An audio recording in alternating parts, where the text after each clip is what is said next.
Welcome into the live stream today. We are talking about why you should think about your clients and how you work with them in terms of value over time.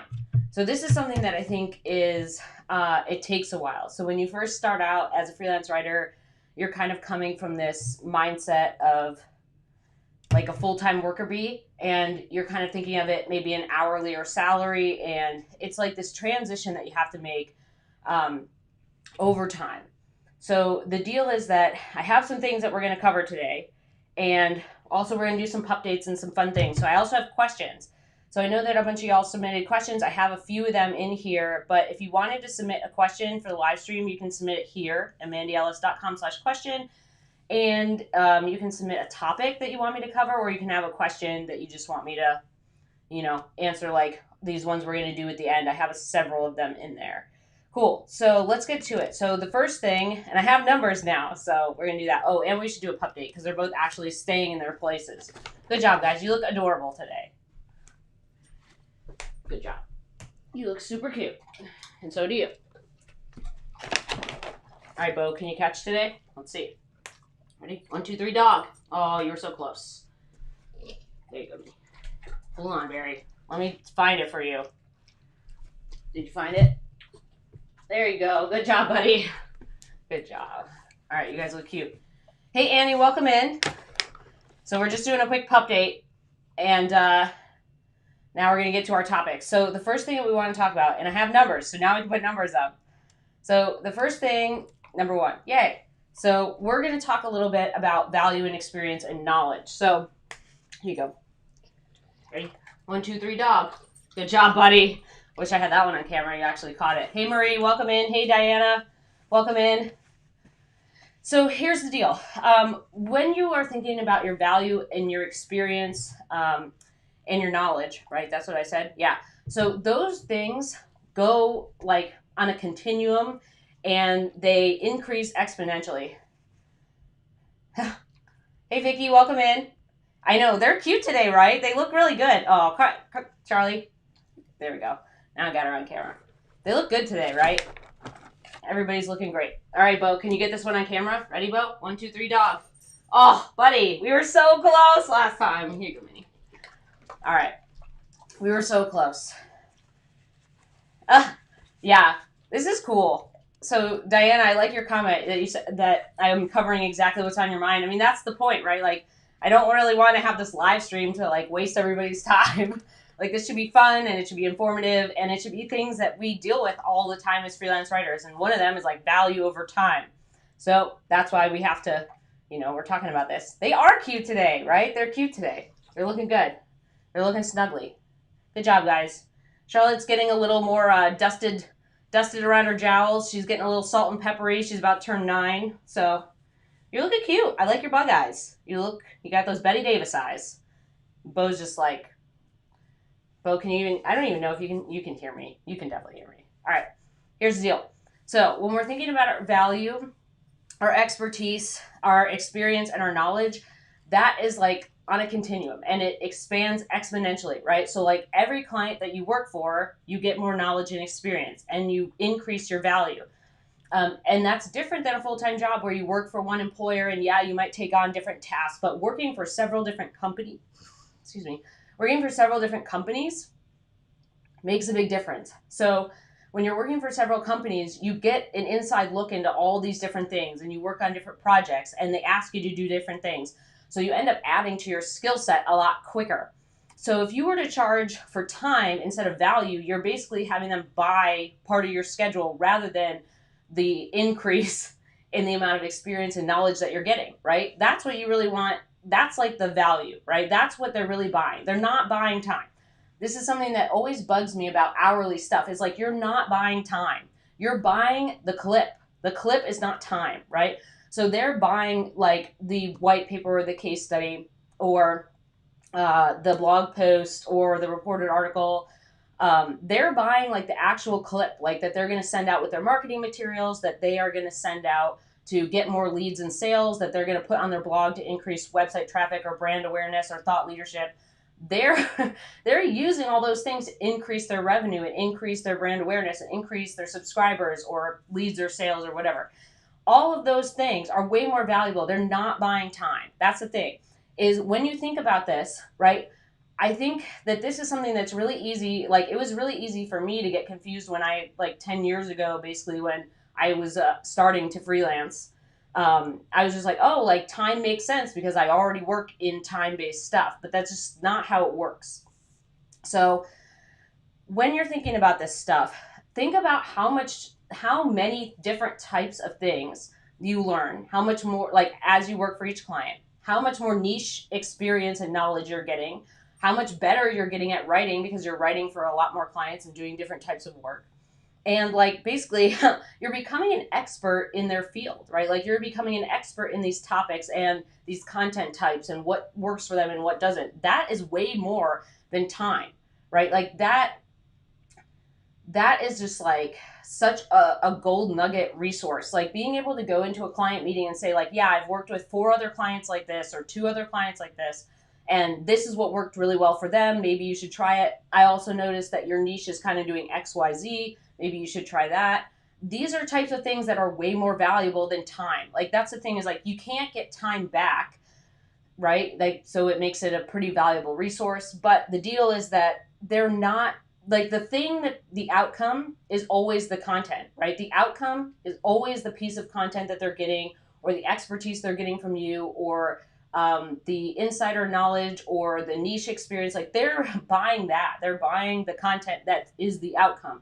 They're not saying like, oh, we're buying 12 hours of your time because it takes you 12 hours to do this. Like that doesn't make any sense. Your time becomes more valuable, right? So like if you were graduating college and you had your first job, that time is not as valuable as the CEO running the company, right? So buying time just like doesn't make any sense. And this has always been a thing for me where it's just like, I just think the idea of buying someone's time is missing the point. Like you're starting with the wrong premise. And there are times, like let me just put a side note in here.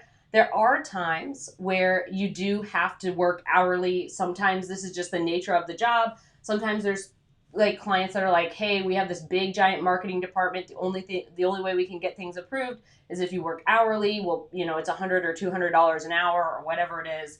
And then, maybe you do that. But most of the time, it's just not that. And I get it. Sometimes what I get is that people are like, well, you can just increase your hourly rate and that makes up the difference. And it's like, yeah, but the concept is off, right? The concept is off. It doesn't matter if you charge $400 an hour and it takes you 2 hours to do something and that's $800 and you're like, sweet, that would be the same if I did per project pricing. It's not the same. The mindset that you're going into with your clients is like that they're buying time. We're starting on the wrong premise. They're not buying time. Like every time you think about this, they're buying value, knowledge, niche expertise, background stuff, the fact that you know how to do this type of content. They're buying the piece of content that's going to get them leads and sales and money and subscribers and brand awareness and all this stuff. That's what they're buying. They're not buying time. So the premise is off. Okay, so I think we kind of went through that a little bit, but if you have questions, you can pop them in the chat. So that's our first point, is like, think about that. Think about how all this good stuff is increasing over time. Like when I worked my full-time job, I did a lot of different stuff. It was a small company, so I wore a lot of hats, but I definitely didn't do as many things as I do now. And I definitely didn't get to have my hands in a lot of different pies or projects or companies or types of content that I do now. That costs a lot. Like that is the value that you're bringing to the table. That is way more than time. So that's number 1. All right. So number 2. I'm glad we got these numbers now. Eventually, we're going to have cool things. Like, I'm going to add more GIFs, and then I'm going to, eventually we're going to have, an intro thing on here. I just haven't done it yet, but I will. Okay, cool. So, here's the deal. When you're talking about value over time with your clients, right? Like, this is something you have to have a conversation sometimes, right? So, sometimes you end up having a conversation about why it's value over time or why you do per project pricing instead of hourly. So internally, don't say this to your clients. I guess you could if you wanted to, but internally, you're basically thinking about it as like, well, as I get better, I don't want to get paid less, So if you work hourly, the faster and better you get, the less you make. Unless you make your hourly rate like $400 an hour and you roll in there and you're like, hey, this is $400 an hour. And they're like, no, even if you had rolled in there with per project pricing and you'd been like, it's $800, they'd be like, oh, okay. Like there's this uncertainty that comes with time, right? They're like, well, how much time would it take you, right? So a lot of times you get into these conversations where it's just like, why don't you just pay me per project, right? They're like, okay, we'll pay you $100 an hour. How many hours do you think it'll take? You're like, okay, it'll take me 10 hours. That's $1,000, right? I think so. I'm not good with mental math. We all know that. And mental math on the fly. So like, why wouldn't you just give me the $1,000? And then the idea, right, what ends up happening is they're like, well, if it takes you less time, I don't want to pay you as much. Okay, now we're missing the point again, right? We're missing the point that they're not paying. They're like thinking about how much time it's taking you, not the end result of the content and what it's actually doing, like what the result of it is, why it matters, how it's helping them, all that good stuff. Like that's the whole point. The whole point is that they're getting something that lives for a very long time. And then you get in this weird conversation about like, well, if it takes you less time, I don't want to pay you as much. Oh, what? So then it's the same thing, right? I'm working hourly and then I'm making less money. And I'm not only making less money because I'm getting faster and better.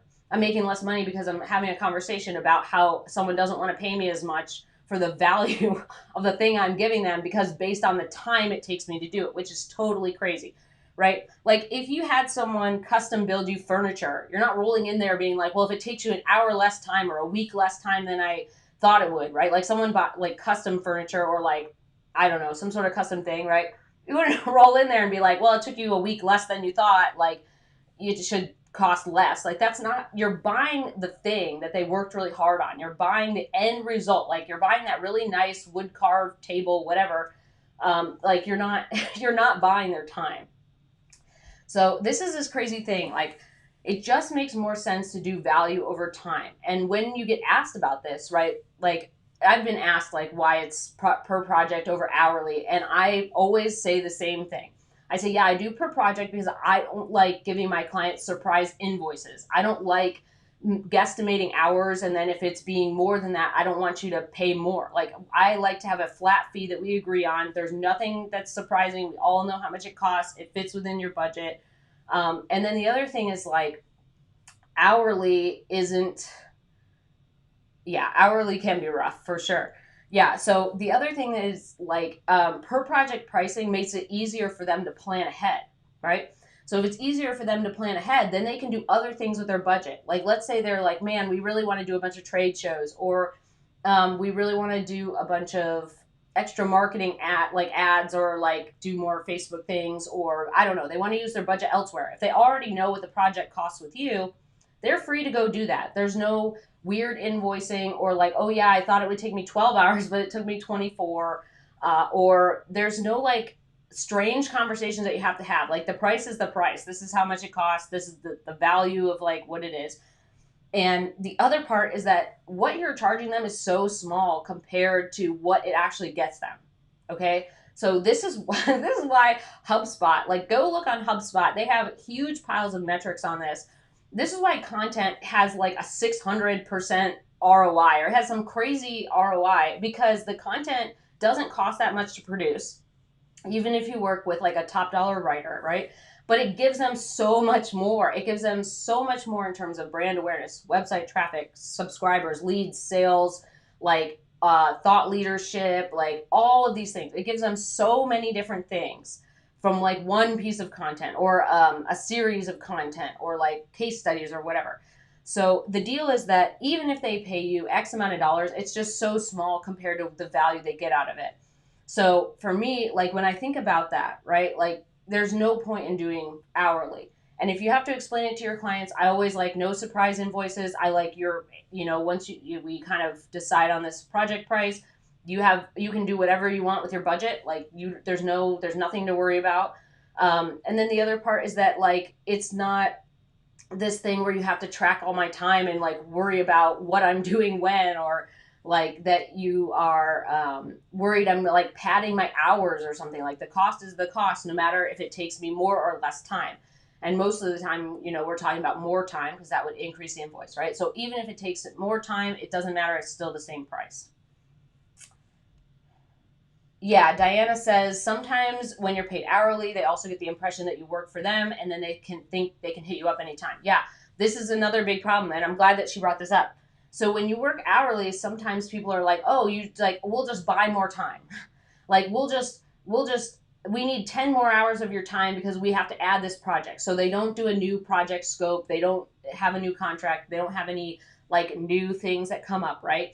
And then they're just like, oh, we're just buying your time. And you're like, no, I have a schedule. I have other clients. I have other stuff going on. You can't just like randomly buy my time, right?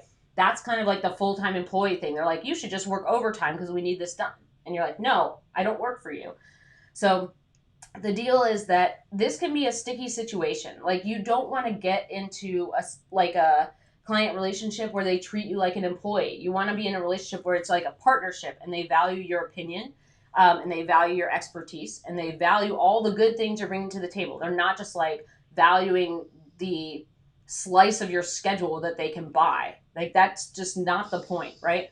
Like if they wanted to go, like there's also this idea, right? There's also this idea that you get what you pay for, right? There's this happens all the time. Like if you're paying hourly, right? And they're paying less, right? They're like, we want to pay less because if you work less hours, we want to pay you less, right? Well, then you get what you pay for. And that happens all the time. Like this is why a lot of times, yeah, this is a good one to remember. This is why a lot of times like people are like, oh, I'll just go on Fiverr or Upwork or one of those other sites, right? Because they want to pay hourly and they want someone to work less. Like they want to do it for the least amount of cost. They're not looking for someone to have all of this deep well of knowledge to bring to the table. They're basically just like, we would want it done and it should cost this amount, but we kind of hope that you work less so that it's less than what we budgeted for, so we use the money for other things. It's just cheaper. Like it's actually cheaper to pay per project too. So this has happened to me a bunch of times, like where I've taken a project and it's taken me way longer than I thought. So if I had charged them hourly, it would have been like double or triple the price because I was like, oh crap, like this is way more stuff than I thought. So they're actually saving money on me not charging them for all these extra hours I worked, right? It's just kind of like this concept of like, there's so many other industries, right? There's so many other industries where other people pay by value.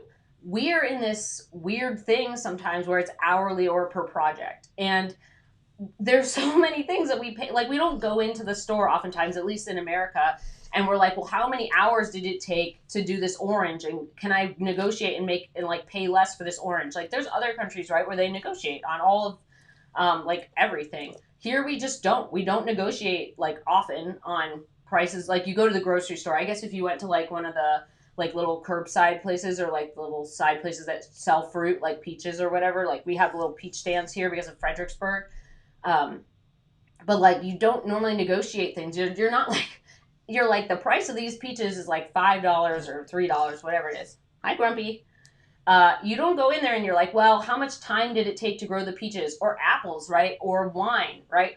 You go in there and it's like to just start a vineyard takes several years just to get it started without any money, just to get all the grapes done. You don't go in there and say like, oh, well, how much should I pay for all this year's time, right? Like the bottle's $100. That's it, right? These are things you have to kind of think about. It is like, you don't pay for time in other time-consuming activities, and you pay for value in a lot of other ways. There's just this weird thing about freelance writing where I think it's like we miss the point sometimes. Yes. Would you like to complain in your hobbit hole? You have to go to your hobbit hole. Okay, go back. Back up. Back up. Back up. Back up. Back up further. Back up. Back up. Go back. Is that as back as you're going to get? All right. Good girl. All right, Bear. Can you get it on camera? Ready? 1, 2, 3, dog. Oh, that was a bad throw. Sorry, babe. That was my fault. All right. Ready? Good girl. Ready, Bear? 1, 2, 3, dog. Oh, I hit you in the head. Sorry, buddy. Again, bad toss. That was my fault, not yours. Charlie, you are a little grumper. You got some goobs all over your face. Come here. Let's get those goobs off your face. I know you don't like having goobs on your face. Yeah, but now I got the goobs off your face, and you're like, I should get something because you took the goobs off my face. All right, but you have to back up. All right, Bo, ready? Ready, buddy? 1, 2, 3, dog. Oh, buddy. We're trying today. Back up. Back up. Good girl. Good job, buddy. You found it. All right. let's go back here. I saw some good comments come in too. So Marie said, I had a client recently say, I'm not going to pay you that much. I'm going to give you a ton of work. So that should make up for the fact that I don't have to pay you that much. That's weird. Okay. They said, I'm not going to pay you that much, but so basically what they're saying is like, they want you to do churn and burn work, right? They want you to work a lot for a little bit of money. That's not a good idea. So this is not a long-term plan. This can only be done in the short term, right? So if they don't pay that well, you have to work more to get paid well, right? Uh-oh, we're digging. Hold on. You already ate it, buddy. You already found it. You already ate it. You lay down. Good job. There you go. You already ate it before. It's not there. All right. So this is not sustainable. So this is something that we should and do, I think, talk about in my course in Freelance Writer Wealth Lab. This is not, you can't just keep adding work that's a lot for a little money. This is how I burned out. Oops. This is how I burned out in 2018, was I did a lot of work for very little money. And I was like, oh, I'll just work more and then I'll just make more money. No, that's not how it works. That's how you end up burning out. That's how you end up in these situations where you have a bunch of clients and then you're like, well, I have 10 clients. Why am I not making any money? Why am I making only 2K a month or 3K a month? And it's really frustrating. So that's the deal, is that if you accept stuff like this, you're on the path to basically like being like at your desk all the time, working all the time, because you only have so much time. This is the same thing I was saying before, is like, you can't get the time back, right? You can't get the time back, which makes it valuable. But the deal is you only have so much time. You can only work 7 days a week for so long. I made it from April to September working 7 days a week all the time before I burned out like that. And it was a lot, okay? And that was too much. So the deal is that you have to find a balance. If someone can pay you, here's the deal. A lot of times you have clients who will give you a good amount of work at a good rate. That's what you want. You don't want someone who rolls in there and says, I don't see much value in this work. Let me pay you less, but I want more work. That makes no sense, right? It doesn't make any sense for someone to come in there and say, hey, I want to pay you less money, but I'm going to give you more stuff. So you have to work more for the money that you're getting. Like, that's crazy. That's crazy time. No. And sidebar. So short sidebar on that is that sometimes you do take work for the money because you have to pay bills. Like, we all know these ones are expensive, right? They have to go to the vet. They have to have annual appointments. They eat weird stuff. They have weird bumps that you have to go get. Yes, we did it! You got it on camera. Good job. And they're expensive. And then you also have to pay your mortgage or pay your rent or pay your heat or your here, like it's AC, right? Which is the high stuff, like the most expensive. In Rochester, it was like heat. So yeah, that's the thing. It's like you still have to pay your bills. If you're working a ton more at a lower rate, that's really not going to help you. Unless you actually still have to pay your bills and then you're like, okay, I've been trying and I'm just, right now I'm not getting the bites that I want. Yes, I'll take that work for a little while I find a better client. But the other deal is that there is always another client out there who values your work and your time and your expertise and what you're bringing to the table and will pay you well for that. Like, this took me a very long time to be like on board with that. And I learned that over time, that's just what happens. Like even my friends who earn a lot more than me have the same thing, like this panic that there's not going to be any more money or any more good clients. And then like a few weeks later, like you land a really great client that you love working with. And you're like, why was I worrying? Like a lot of, there's money anxiety and work anxiety. But like over the years, I've just realized like there's always going to be something. That's why we're always marketing and filling this pipeline. So if you ever feel like you don't need to take something for the money, or you're not like, you have savings, or you have a situation where you don't need to take all the work, be particular about it. Don't feel like you have to take work just because someone's like, I'm going to give you more work. Like, think about it as like, give you more work at a lower rate means work more. If someone gives you a lot of work at a high rate, like jump all over that. But yeah, the deal is like, got to be careful about that. Yeah, and the same thing here with Diana says is like, it's how much you value yourself, right? That's a lesson you got to pay attention to as a freelance writer. Like, how much do you value your own time? How much do you value the stuff that you're giving to your clients? Like, how do you know, right? Like, how do you know how that's going to work out for them? And how do you know, like, what you're actually bringing to the table, what kind of content you're bringing, the good stuff, like, all those things. There's just so much, there's so many things to think about. And I think it's just, you have to remember that, like, writing is a skill. Like, this is something I think we talked about the other day in the Freelance Writer Wealth Lab in my course with my students, who are like killing it, by the way. I'm so proud of them. The deal is that you are participating in one of the oldest forms out there. Like, we read books that are thousands of years old, right? We read books, like, we all read the Iliad and the Odyssey, right, in high school, or at least most of us do. And that's like one of the oldest forms. Even though it's one of the oldest forms, lots of people are not good at it. Lots of people are not good writers, right? Lots of people think they're good writers, but when they read the difference between something a writer wrote and something they wrote, like, it's night and day, right? So not only do we get to participate in one of like the oldest forms of like communication and the oldest forms out there, right? But we have a skill that even over all this time, not a lot of people are really, really good at. That's really important. That means it has a lot of value. That's why there are people who are content marketing managers and people who are editors, and they don't do a ton of writing. That's why. Okay. Oh, yeah. This too, like, good, fast, cheap. Yeah, exactly. And this is something else we talk about with my students is like, we're not McDonald's. You're not a drive-through ordering system, right? You're not like everything is $3.99 or like everything is this. Like, it's about the value of the thing, right? And the value you're bringing. Yeah, I'm guessing the bark you're talking to is Charlotte. Yeah. Yeah, the good, fast, cheap is like a thing, right? Like that triangle, right? Oh yeah, and then this too. So just a little shout out from Marie. So for resetting your mindset, that's something that we do in this course that has to do with this topic, right? Value versus hourly. You have to kind of change your mindset in how you think about that, right?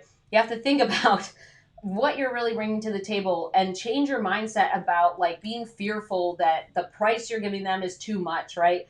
If like there's so many times where people end up doing these jobs, right? We take these jobs and we end up being like getting paid like 10 cents a word or like pennies per hour, right? Because we put a lot of time and effort into it. And so our per project pricing ends up being way less.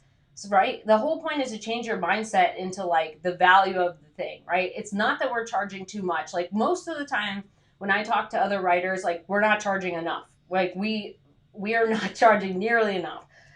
Or people that come to me and say they've been working for 5 cents a word, which is like crazy daisy time, right? You got to switch your mindset to value over time. I think that's really important. All right, so we're going to get to our last thing here. So our last thing is, now we have 3, and then we're going to have questions. So I have questions for people who submitted them. Then we're going to get to those. So the last thing, I got to pull up my notes. All right, so the deal is that, okay, so let's talk about time and like mindset stuff a little bit, and also like my personal stuff about this. So for me, when I ask someone to do something, I don't care how much time it takes someone to do it. This is my personal thing. Like, I don't care. As long as you do it correctly or do it well, that's good. It doesn't matter. Like, yeah, and you meet your deadline, right? So if it takes you 10 hours or 5 hours or 50 hours and you meet your deadline, why are you being so grumpy today? Like, that's all I care about. And for me, that filters over into my business, right? Like, it doesn't matter how much time it takes me. That's how much it costs, right? Like when I give someone a value price, like that's how much it costs to work with me, or that's how much it costs to get that type of clip or that type of result or that type of thing, right? So when you think about that, right, the idea that someone's coming in there and saying, yes, would you like to lodge a complaint?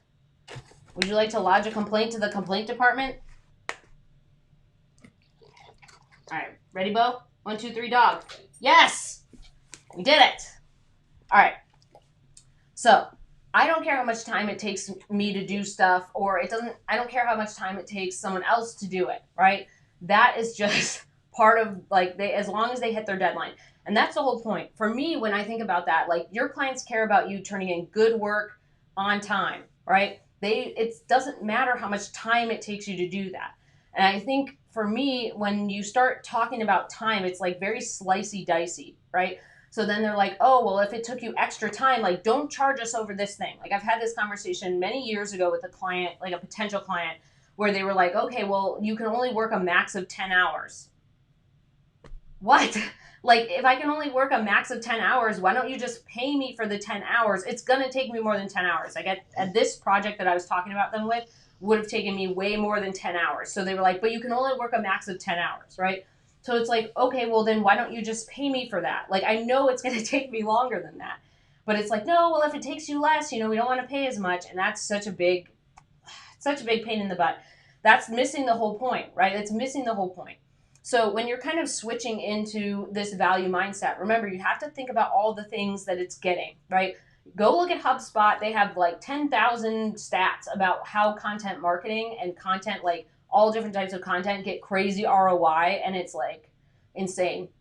And the other part is that the value that you're bringing them is like way more, right? So if you write a case study, which is basically just like a giant glowing testimonial for them, they're going to get a lot of money from that. That testimonial lives for a long, long time, right? That case study just can, you got to go back to your little hobbit hole. Excuse you. Beep, beep, beep, beep, beep, beep. Good job. So that lives on their site for a long time. It gets them traffic, leads, sales, all this stuff. And that's way more than the $2,000 or $3,000 or $4,000 or $5,000 they paid for that case study. It's way more. And a lot of times we work with clients where their projects, or like their products and their services are way more expensive than what they're paying us, right? Like, there are people with like to get that thing, that product or service is like $20,000 or $50,000, and they pay you $2,000. So if they just sell one thing from the like, if one case study brings them one customer, they've already made crazy money off of that. And that case study keeps paying out, right? It keeps paying out over time. And this is the same thing with other types of content. So when you're thinking about the value part, you have to think about that. Like, what are they using this for in the future? What are their goals? What is this going to help them with? How long will it live? Like, there's a lot of things that live for a long time. Like, blog posts may not be, they, get refreshed, right? And we typically do a lot of blog post content because you're supposed to post every week, but they still live on. So like, if someone Googles something, they can still get back to that blog post from 2 or 3 years ago, right? It may not be their most recent, but it's still helpful. So you have to kind of make this switch. Like, where is it going and what are you bringing to the table, right? You're not just bringing your time to the table. Like, the time, I get it. Like, I have this conversation, right? Like, you could increase your hourly rate to $200 an hour, and there's copywriters that do this. So this happens a lot in copywriting where people work hourly. And I think that can work sometimes, but I still feel like that's the same thing. Like, charging someone $200 an hour, you're still setting yourself up to work as quickly as possible. Like, why? Like, I have never been a fast writer. I've never been a fast writer. It takes me a while to do stuff. I've gotten a lot quicker. So like, my first article, I've told this story before, but my first article that I ever wrote, my first reported article, took me a whole month. I only had one thing to do that month. I had to get sources, figure it out, write it, edit it, find some images, and then send it in. And it took me a whole month. And now it's like, I think the most I've ever done is like 20 in a month, but usually it's like 10. So the deal is that, right, that time piece, right, is not as relevant, because then that piece that I turned in back that took me a month is not as good as the work I'm turning in now that I'm turning in quicker, right? Yeah, and Vicky made a good comment here. She said, it's not just missing the point, it's bad business relationship health. I'll hurt myself working with yucky companies like that. Yeah, like, the deal is that you're setting yourself up for the wrong type of relationship. This is what I was talking about when I was saying, like, it's not about, like, you're starting with the wrong premise, right? You're starting with the wrong premise. They're still buying time. Like, that's missing the whole point. Like, that's right. If we work for a company with a product or service and we go in and we say, how much time did it take you to put this together, right? How much engineering or how much R&D or how much market research, it would be crazy. It would be years and years and years. And they'd be like, yeah, and it's cost, like $1,000, right? Right? They're selling it not based on time, but on value. And this is the same thing, right? We're like offering our services based on value, not time. All right, so we're going to get to questions now. So I have a couple questions that came in that I added in. So just as a reminder, if you wanted to have a question answered or you want to have a topic addressed on this live stream, you can go to mandyellis.com/question and you can put in your question, and you can do it anonymously if you want. So like I have 2 questions here that are anonymous and 1 that isn't. And then if you wanted a topic, if you're like, hey, can you talk more about this thing? Or I've always wondered about that, you can put them in at mandyellis.com/question. So let's pull them up. All right. So the first one is, hi, Mandy. I agree with you that it doesn't matter how much time it takes to create a particular piece of content. However, I'd love to know what you say when a prospect asks, why is this so expensive? How much time does it take? I have another question as well. All right, so we're going to answer that first question first. So this is, again, the wrong premise. If you're talking to someone that says, why is it so expensive and how much time does it take? They're looking to cut the price. They don't care about the value of that content or the quality. They just want something quickly, right? And for me, I really care about the quality of my work, like I think most writers do. So when I hear this from someone, like, we're not a fit. Like, we're just not a fit. You're on the wrong premise. If you're creating content, you should have a goal for that. And that goal dictates like working with someone, right? So if you go and look at someone's portfolio and you're like, I want that costs money, right? You want to go to someone's portfolio and you're like, I want that clip. I love your clips. I want that. Well, that costs money. It costs this amount of money, right? It has nothing to do with like, why is that so expensive or how much time does it take, right? So the first thing is, why is it so expensive is like, they don't see the value in working with you and they don't see the value in the content. They just are like, I should probably do this content. 2, when they ask how much time does it take, right? It's just cutting costs. Well, if it takes you 10 hours, why is it $1,000? Or if it takes you 2 hours, why is it $1,000? Like, they're trying to like cut prices here. So when I've been asked this before, like when I was early on in my career, I made a lot of mistakes and I was like, oh, it's this and that. And I like try to explain it to them, but that's just not the point. You're operating on the wrong premise. So here's the deal. This person is not your client. They're not your client. They're on the wrong planet. So when you talk to someone and they're like, oh, that's out of my budget. Like, here's what I hear often, like when I talk to people, like what I hear often when we're not on the same budget. The deal is they're like, oh man, like maybe our budget will increase and we can work with you later. Or, oh, we totally understand, we're just not a fit right now. Let's stay in touch.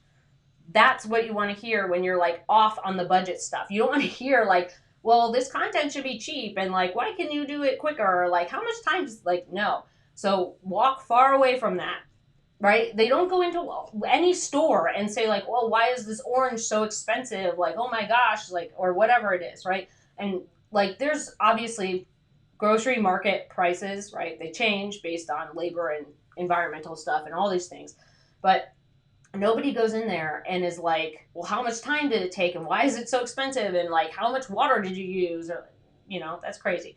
So the deal is like, if you start getting this, you can explain them, yeah, like I've written for all of these clients. I've built up, value over the years. I know that this content gets X amount of ROI based on stats from HubSpot. I know that I have 10 years of experience or whatever it is. Like, you can explain that to them, but it doesn't matter because no matter what you say, their mind is still stuck in like, it should be cheaper. So like a lot of times you'd be like, hey, I totally get it if it's out of your budget, but it doesn't sound like we're a fit. So toodaloo. So there's that. But say it in a nice way, right? Like, say it in a nice way. But the deal is like, this is just not good. No bueno. So I have another question as well. A prospect asked me the other day what the ROI on a white paper would be. I don't have any visibility into this because I provide my clients with content. I ask for stats and they rarely ever give them to me. What would you say in this situation? Thanks. So here's the deal. You can go find other stats. Like I said, HubSpot, and there's tons of other places that have stats that tell you the value of the white paper or the value of that thing. Oh my gosh. You just want to make all the noise today. Oh, it's in like everything. Hold on. 1 second. All right, Minnie. You do look cute sitting like that, though. All right, Bo, ready? 1, 2, 3, dog. Cool. All right. So when you are looking for stats, you can always find them on HubSpot, or you can like Google like ROI on a white paper. But the deal is that there's a lot of times, and this happens to me all the time, where people never give you stats. They keep all that stuff on the internal side. They have their own Google Analytics, or they have everything in Shopify or whatever, and they never share that with you. So number one, you can Google the ROI on a white paper, or Google the ROI on content marketing. HubSpot has stuff on that. The other thing is that you can use other tools. So this doesn't always work with white papers, but with blog posts and other content, you can use Ubersuggest, and you can put it in, right? Put in their URL in Ubersuggest and see their top content. And you can see how many likes and shares it got and where it got the most stuff and the traffic it's getting. And if your post is like one of the most visited, then you can share that. You can always use like back-end stuff like that, like SEMrush or Ubersuggest. If you want to go fancy and do ClearScope, you can do like Moz. There's so many different tools where you can look at the back end, and you basically just want to look at their top producing content. And like, you know, if you were doing keyword stuff, look at what the keywords are that are working for them. So that can help you get ROI on stuff, because you're like, yeah, this piece got X amount of shares or whatever. Or you can find your pieces like, I know for me, I have several that are just like on the first page of Google. So like I can say, yeah, I have like 10 or 20 or whatever on the first page of Google. And you can just look up your clips from time to time. But honestly, like the ROI on a white paper really depends a lot of times on the company. So like, even if you were to say like, oh, in the past I've gotten X amount of ROI on a white paper or a case study, whatever, it doesn't mean that's what they're going to get, because it also depends on their website and their traffic and like what they're doing to promote it and how that's working for them. There's so many different factors in there. So, yeah, I would just pull some stats. Like I've pulled stats before and said like, here's the ROI on this. And if you can at least give them some kind of answer and at least pull other stuff, like go into Ubersuggest, put in the links to their, to your past clients' websites and look at their top producing content and say, yeah, this is what my content has gotten. That's usually good enough. Like a lot of times we just don't get that information. Like even if you ask for stats and even if you do a bunch of other stuff, then sometimes you just can't get the info, and that happens. This is another thing where like if someone says something nice to you, if you have a client who says something nice to you, which clients don't have to say anything nice. So if they say something nice to you, ask for a testimonial. I do this all the time. When someone gets back to me and says, oh my gosh, this piece was so great. Thank you so much for your hard work or whatever. I'm like, yeah, can I use that as a testimonial, or would you be willing to write a testimonial? I try to remind people of this. Like when you get good stuff from clients, they don't have to say nice stuff to you. They could just say thanks and go about their business. Excuse me. So when you get that, make sure you get a testimonial, and that helps too. When you have testimonials, and especially ones where they do talk about ROI, that's really helpful. All right, next question. I see other things have popped in.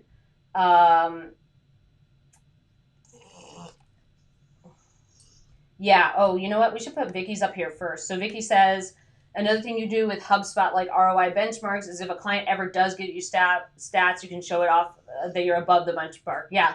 So like, let's say that you pull things from HubSpot. Shh, I hear you grumbling.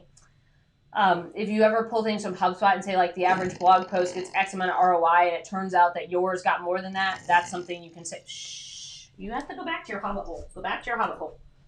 Go back to your hobbit hole. Bo, go back to your hobbit hole. Go back to your hobbit hole.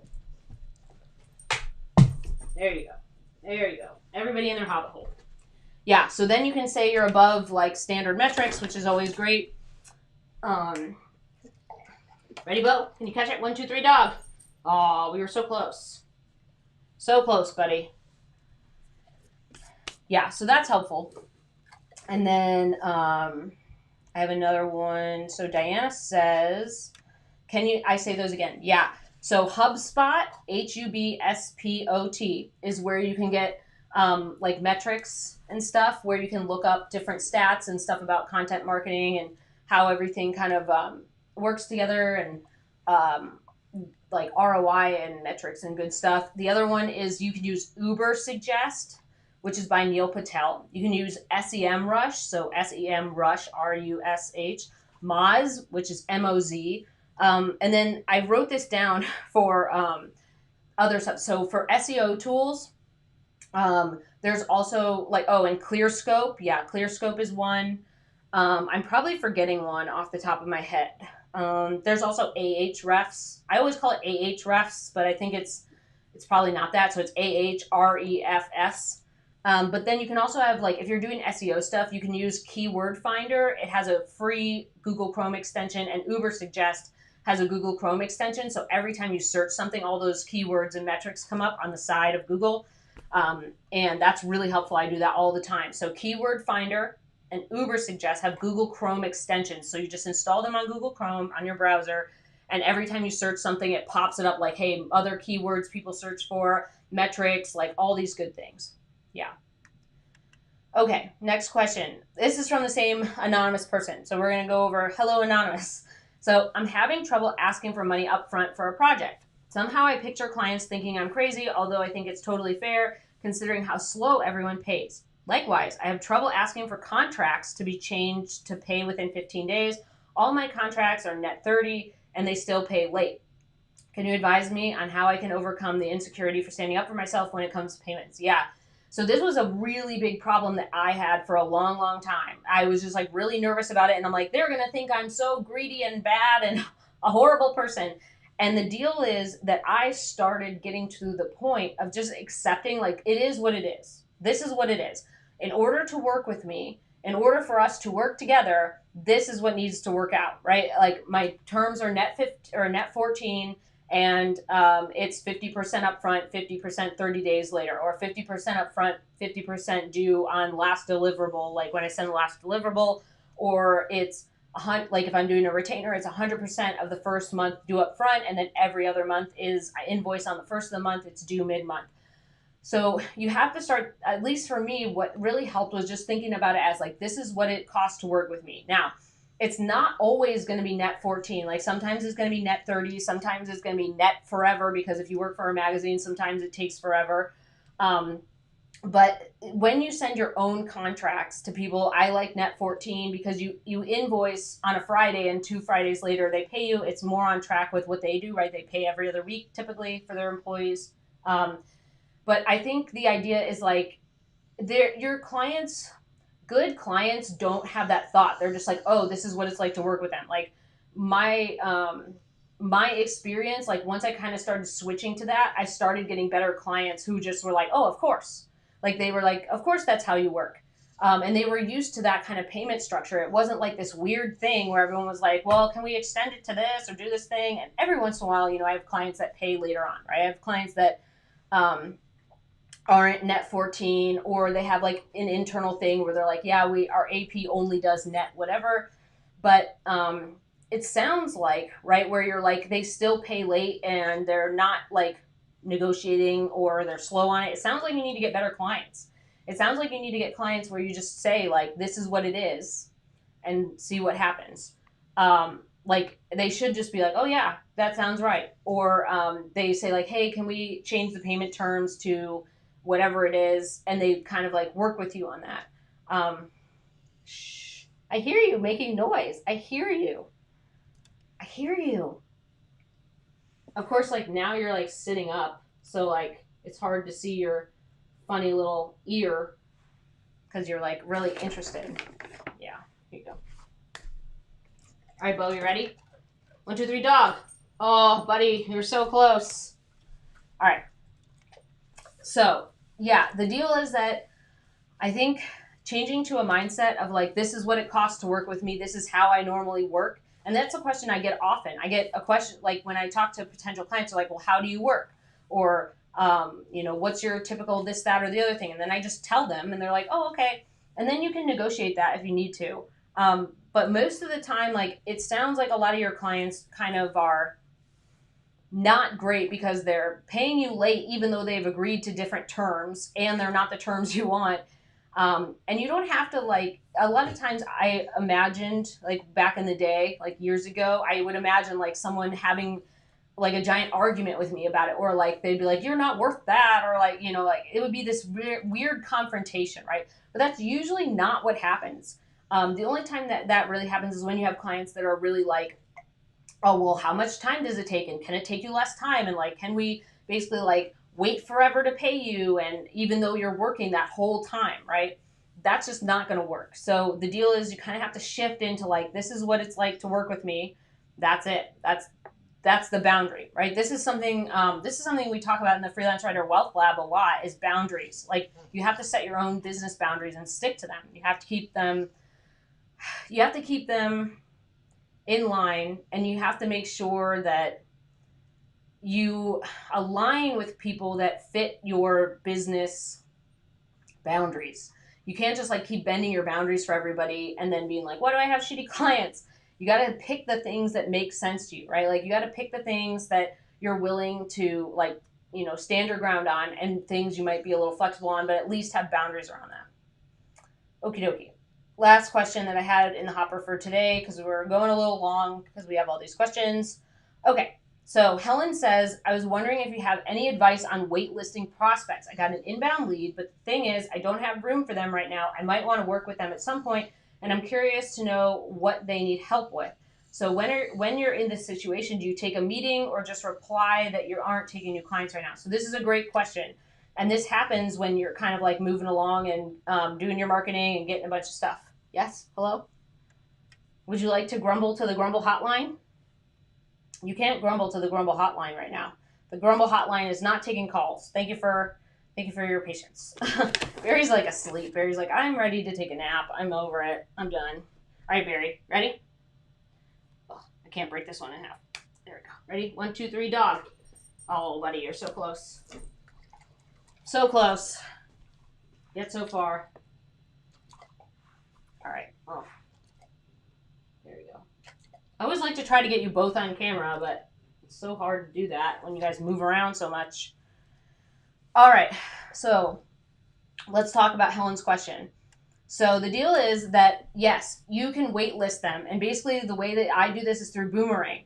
So I have a call with them. Anytime I get a lead or something, I have a call with them, and then they usually ask about availability. Hey, what is your bandwidth, or what's your availability? Then you tell them, hey, I'm not available till March, or I'm not available till whatever your period of time is that you have more schedule space. So I always take meetings and calls, because the point is that you're building a relationship now. The deal is to get to know them, see their face. Like, hopefully you do it on Zoom and you get to see them. But you're starting the relationship building now, so that when they, think about needing help later on, or when your schedule opens up, like, they remember you. So it's not about being like, nope, I don't want anything to do with you, because that's really easy to forget. It's really easy for someone to be like, oh, okay, I'll go find somebody else. So take the meeting, and then when they ask about availability and project stuff, you tell them, like, what are you doing? You tell them what your availability is. Hey, I'm not available until, why'd you sit on her? I'm not available until X date. And there's a couple of things that happen here. Like, number one, if they want to work with you, they're like, oh, okay, of course you're busy until X date, because, we love your work, and obviously you have other clients. The other thing is that this happens like all the time, right? This happens all the time when you start getting busy. All of a sudden, everyone wants to work with you. Like, when you're busy, you're like, I can't take any more work. Everyone's like, please take my work. But yeah, take the meeting, and then I boomerang them. So I take the meeting and I say, hey, I'm not available until March, or whatever it is. I'm just picking 3 months out, right? January, February. Yeah, 3 months out from now. And then what I do is I boomerang their last message. So like, if we have a call and they were like, cool, here's our last message, I boomerang that until my availability opens up. So I boomerang it a month or 2 or 3 out. And then I follow up with them. Hey, hey, Helen, we talked about working together. We talked about doing 3 case studies and a white paper. And I was wondering if you were still interested in working together. My schedule space opened up a bit. Happy to chat, have another call or talk about working together. So you've already set the expectation with them that you're busy until X date. You've already set in basically the FaceTime with them, and you've already met them and started building a relationship with them. And then you can follow up when your schedule space opens up. And Boomerang is just like this extension for Gmail, and I use it all the time. I have an affiliate code, but it's like all of these numbers and letters, so I don't have it on here yet. But boomerang for Gmail. So like you basically just boomerang everything out, and you can click a button that says like if they don't reply. So like let's say you followed up with someone and when you were available 3 months later and they never got back to you, you can click a button that says if they don't reply, boomerang again, and then you can keep following up. So I don't start a wait list. I just add them to Boomerang, and when Boomerang puts it back in my inbox, I follow up with them based on how my schedule looks. So I take the meeting, and I always make it clear. Like, so if someone, oh my gosh, what a grumpy baby. Got a lot to say today. So if someone just wants to have a meeting and I talk to them and they don't say anything about their timeline in the initial message, hey, we like your work, we want to talk about this project with you, do you have time for a call? Then I just have a call with them and tell them about my availability on the call. If someone sends me a message and they say, hey, you know, we need rush work, or we need this by the end of X time, you know, whatever, then I tell them, hey, thanks so much for reaching out. You know, I'd love to talk about your project, but just want to be upfront. My availability isn't until March, but I'm happy to have a call with you, you know, and see if we can work on something else, you know, in the future, or like get to know each other or whatever. But always be upfront with them if they end up sending you a message that has like a short timeline on it. But yeah, Boomerang is the best, and this is a good problem to have. So Helen, this is a good problem, because if you get someone that you might want to work with later, or someone who's a good inbound lead, you know, they could work with a different writer. They could just decide like, hey, we're going to work with a different writer, or they sometimes put their projects on pause. They're like, we'll work on something else and then we'll figure this content stuff out later. Or, you know, you start building relationships and they refer you. Like sometimes I've gotten referrals from people I've never worked with who I had these meetings with. Like I had a call and then they were like, oh, you know, we hired someone else, or we changed our path, our goals, so now we're not doing this, but my buddy so-and-so needs help with this. Let me connect you with them. And then now you have more work. So it's always good to build relationships, get on calls, but be upfront about stuff. Like don't lie to people and be like, oh yeah, like I don't have, you know, I definitely can fit that in. And then be like, actually, you know, this is a huge disaster. Don't do that. But definitely, you know, be upfront about availability. If they ask on it on a message before you get on a call, if they don't ask about it on a message, schedule the call, tell them on there. Cool. All right. Vicky. All right, Vicky, you're going to be the last question for today. So if I have immediate availability, should I still schedule a project for a later date so I won't look desperate for work? So here's the deal about this. Like, you don't want to look desperate for work, because that this is like, right? Like people talk about the smell of desperation. You can smell that through emails. Like you can smell desperation through emails and LinkedIn and all this stuff. That's why I never recommend people get on LinkedIn and say like, my schedule is open, I'm looking for clients, and they put up a post like that. Like, don't do that. To me, that just doesn't look good. It's just like, there's way better ways to do marketing and stuff without making like a blanket post about it. So the deal is that when you're onboarding a client, it takes a while. So the deal is you have a call or something, they send you a project scope, or they have, you know, you discuss what the project is on the call. You create, this is what I do. I have a proposal, contract, and invoice that I send through Dubsado, so that all has to get created. Then they have to sign off, right? They have to sign the contract and they have to send the upfront payment. And that takes a while. Like it takes several weeks, and could take 2, 3, 4 weeks to get all that done, because sometimes what ends up happening is they have to go to legal, or they have to go to accounting, or they have to do something else, or they got busy and 2 weeks go by and they're like, oh yeah, we're getting to it. Like, you know, don't worry. So for me, I always know that the onboarding time is like 2 weeks to a month. Like it just takes some time sometimes. So if you have immediate availability, you still are going to say you need at least a 2 to 3 week turnaround time for your first deadline too. So not only do you have to onboard, but you also have to get your deadline space in there. So sometimes you onboard really quickly, right? Like sometimes people onboard you in like a day. They're like, sweet, we got you all set up. We've sent your initial payment. We're all good. Sometimes it takes a while.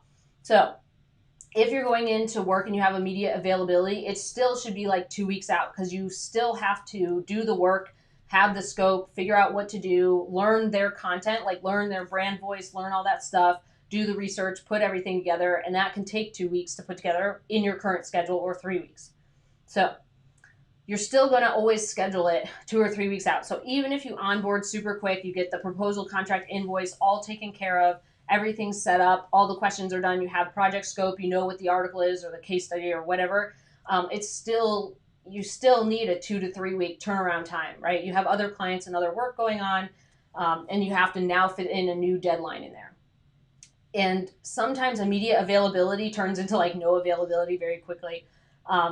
So yeah, I think a lot of times just take those things into account. Like onboarding could be a day or onboarding could be a month, and then you still have to fit it into your schedule, and not drive yourself crazy. So 2 to 3 weeks on that. Okay, cool. Sometimes it's a week. Just sometimes it's a week if you can do things really quickly. All right, cool. All right, I think that's everything. But thank you guys for joining me, and thanks for the questions. So if you have a question, you can either pop it on here live. So if you're here live, you can always ask a question. Like I popped up a bunch of people's questions today, or you can go to mandyellis.com/question, and you can put in a topic for live stream, or you can have a question answered just like we did for Helen and the 2 anonymous ones. So you can always do it anonymously if you feel like you're embarrassed or there's like a weird client situation or something like that. Cool. All right. Well, thanks for joining. We're here every Friday at noon Central Time. If you feel like this is helpful, give it a thumbs up. If you feel like you want to learn more about building a high-earning freelance writing business, subscribe.